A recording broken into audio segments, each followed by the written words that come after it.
Bang jangan maju-maju bang, bocor.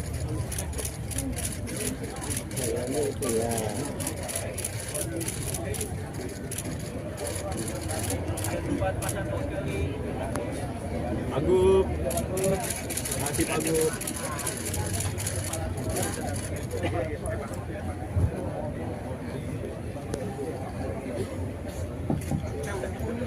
Kami persilakan juga kepada tokoh masyarakat Betawi untuk melakukan tabur bunga. Bang Haji Nahrawi Ramli masuk membaca buku-buku yang berkaitan dengan Emma Tamrin. Tadi yang disampaikan oleh mahasiswa Bang Foke, di luar kepala saya hafal.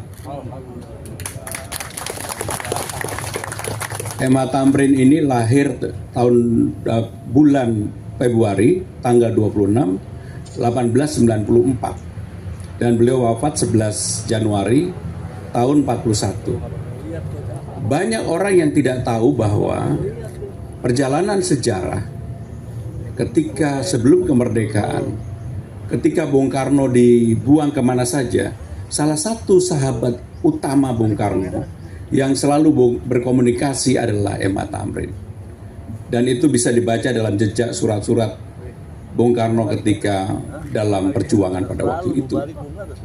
Emma Tamrin termasuk yang diberikan pahlawan nasional yang paling cepat, yaitu pada tahun 1960, tepatnya bulan Juli. Itu menunjukkan bahwa hubungan yang baik dan rasa hormat Bung Karno kepada sahabatnya ini. Seperti kita ketahui bersama, Emma Tamrin ini sebenarnya lahir dari keluarga yang cukup berada di sawah besar. Ibunya Betawi asli, bapaknya ada campurannya lah gitu. Tetapi cara mendidik anaknya itu betul-betul luar biasa. Dan pilihan ketika masih muda membuat organisasi pemuda Betawi pada waktu itu, ya dengan nama yang saat itu. Kemudian mempersiapkan diri menjadi bagian dari peristiwa Sumpah Pemuda tahun 1928. Peran Emma Tamrin sebenarnya adalah salah satu peran sentral. Karena pada waktu itu tidak banyak para pemuda yang bisa bahasa Belanda, bahasa Inggris, bahasa Indonesia, bahasa Melayu, bahasa Betawi. Dan sebenarnya Emma Tamrin bukan hanya milik masyarakat Betawi, enggak. Lebih besar dari itu. Karena inspirasi Emma Tamrin membuat pemuda Betawi yang dalam Sumpah Pemuda kemudian diikuti oleh yang lain-lainnya. Karena pada waktu itu sudah bersama-sama dengan Bung Karno dan para pemuda yang mengikrarkan diri untuk membangun bangsanya. Sehingga dengan demikian, kalau hari ini kita memperingati HUT Emma Tamrin yang ke-85, saya sebagai Gubernur Jakarta, Bang Foke, harapannya cuma satu. Semoga Majelis Kaum Betawi ini segera bersatu.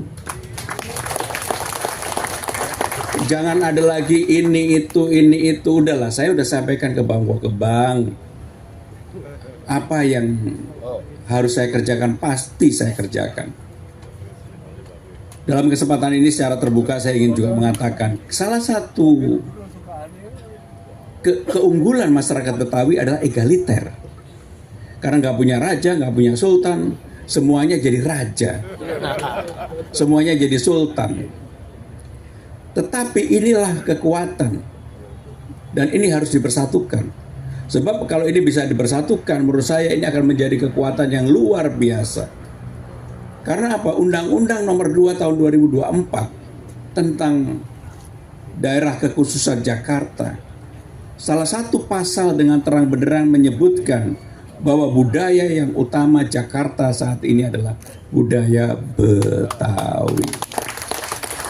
Tanpa Bapak Ibu sudah sadari, sekarang semua kegiatan balai kota nggak ada yang nggak Betawi. Bahkan saya sengaja kalau melatih pejabat hari Rabu, kenapa? Karena semuanya naik transportasi umum, pakai ujung serong, pakai budaya encim, budaya Betawi, dan semua masyarakat sudah tahu.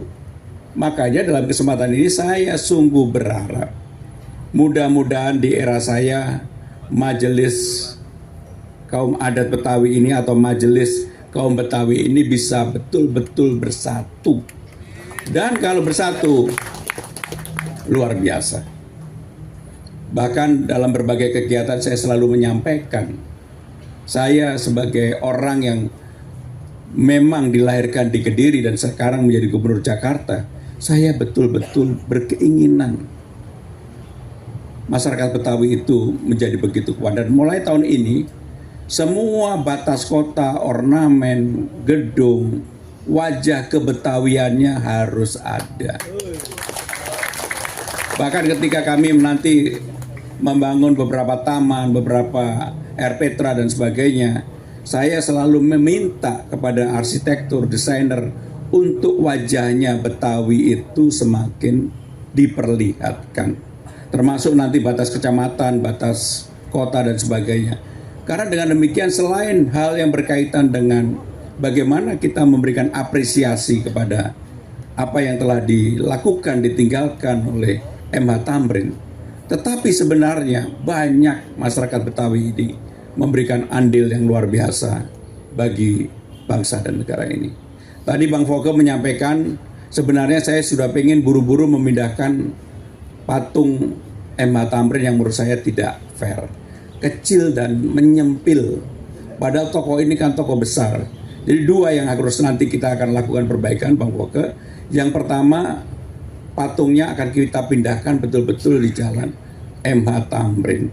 Begitu kita masuk Thamrin tuh, kalau kemarin diperhatikan ada halte yang sudah saya bongkar. Sebenarnya untuk tujuannya, begitu melewati Sudirman Thamrin, disitulah patung MH Thamrin berada. Yang kedua, nanti museumnya juga harus kita perbaiki, kita sempurnakan. Nanti akan menjadi, saya minta kepada dinas terkait untuk memperbaiki termasuk jalannya. Menurut saya jalannya udah nggak pantas menjadi jalan museum MH Thamrin. Bapak Ibu saudara-saudara sekalian, saya sebagai gubernur berkali-kali ditanya, apa sih yang mau saya kerjakan? Saya selalu mengatakan sederhana, saya akan melanjutkan hal-hal baik dari gubernur sebelumnya. Minggu depan ini monorail yang sudah dibangun dari tahun 2004 kita bongkar. Dan saya berharap Bang Yos supaya tidurnya bisa lebih nyenyak karena monorail itu rupanya bagi beliau menjadi beban pribadi. Maka nanti minggu depan ini saya akan undang Bang Yos untuk hadir supaya monorail itu kita bersihkan, jalannya kita rapikan. Dan tentunya saya juga ingin meluruskan dalam kesempatan ini 100 miliar yang dikeluarkan itu bukan hanya untuk membongkar, tetapi untuk membuat jalan, trotoar, merapikan dan sebagainya. Biaya keseluruhan untuk memperbaiki jalan Rasuna Said itu angkanya 100. Jadi bukan hanya bongkar, kalau bongkar kecil banget lah. Bapak Ibu saudara-saudara sekalian, yang berikutnya pada tanggal 25 Januari ini, saya juga akan melakukan groundbreaking untuk menghubungkan Ancol dengan JIS. Apapun JIS ini adalah peninggalannya Mas Anies. Kalau jalannya tidak diperbaiki, KRL-nya tidak dijalankan, sampai kapanpun JIS itu akan menjadi problem. Maka untuk itu, nanti semuanya akan kita atur, parkirnya di Ancol. Kalau mau nonton ke JIS, apakah itu konser, Persija lagi main dan sebagainya, hanya cukup jalan kaki 350 meter. Kalau nggak mau jalan kaki, ada juga shuttle bus, ada juga motor buggy car. Maka dengan demikian persoalan parkir yang selama ini menjadi masalah di JIS bisa parkir di Ancol. Dan saya sudah meminta di Ancol harus ada museum Persija supaya orang jualan merchandise-nya di sana. Itulah akan membuat hidup baik Ancol maupun JIS dan juga Danau Cincin yang ada di sana. Hal yang berkaitan dengan Pak Ahok, Rumah Sakit Sumber Waras alhamdulillah sudah kita selesaikan. Sekarang Sumber Waras sudah kita ratakan. Kita lagi mengajukan PSN, Proyek Strategis Nasional, dan alhamdulillah surat dari Menteri Kesehatan, Menko Perekonomian sudah memberikan persetujuan. Mudah-mudahan finalnya nanti di Bapak Presiden selesai, segera kita bangun Rumah Sakit Sumber Waras yang berhenti hampir 12 tahun. Dan termasuk planetarium kemarin, alhamdulillah sudah kita operasionalkan. Kalau dengan Bang Foke, saya itu selalu tanya, Bang, apa yang harus saya selesaikan Abang? Beliau pasti banyak yang tidak tahu. Saya sama Bang Foke ini hubungannya pribadi dan lama. Termasuk ketika Bang Foke maju yang pertama pun jadi wakil gubernur, nggak ada Bang di sini. Saya terlibat sebenarnya. Termasuk ketika menjadi gubernur dan sebagainya. Saudara-saudara sekalian, selalu yang menjadi impian saya dari Bang Foke ini adalah menyelesaikan yang tadi saya sebutkan tadi. Majelis Kaum Betawi. Please, dalam kesempatan ini di hadapan MH Thamrin, rukunlah. Jadi satulah. Kuatkanlah siapapun yang nanti ditunjuk, monggo, saya nggak mau ikut campur. Saya bahkan sampai mengatakan kepada Bang Foke, Bang, mumpung Abang ini ditokohkan dengan semuanya. Hampir semua tokoh Betawi saya udah kunjungi satu persatu. Termasuk kemarin udah mudah-mudahan hampir selesai. Tetapi masih ada, ya kita tunggu sebentar, tapi saya sungguh berharap supaya ini. Sebab kalau ini selesai, Betawi ini menjadi sebuah kekuatan yang luar biasa. Dan di balai kota tanpa disadari sekarang begitu banyak para pejabat yang benar-benar Betawi. Dan posisi strategis pun kami lakukan. Hanya sayangnya kalau ini belum selesai, Bang Foke pasti tetap jadi ganjelan. Nanti mungkin minggu depan saya akan duduk kembali dengan Bang Foke untuk merumuskan ini. Allahu Akbar. Dan kalau ini selesai, saya yakin Bang Riano, Pak Nahrawi, pasti senyumnya juga akan lebih lebar. Pastilah. Dan seperti yang saya katakan, saya menjadi gubernur buat semuanya. Terutama juga yang nggak milih saya, juga nggak apa-apa. Dan sudah saya buktikan. Di balai kota pun saya lantik beberapa pejabat yang terbuka nggak milih saya, nggak apa-apa. Karena saya pengen benar membangun Jakarta dan mudah-mudahan ini bisa dirasakan bersama-sama. Sekarang ini hampir kegiatan di Jakarta kan adem ayem, termasuk tahun baru kemarin. Alhamdulillah donasi yang kita kumpulkan dari masyarakat terkumpul 3,6 miliar rupiah. Betul-betul dari masyarakat.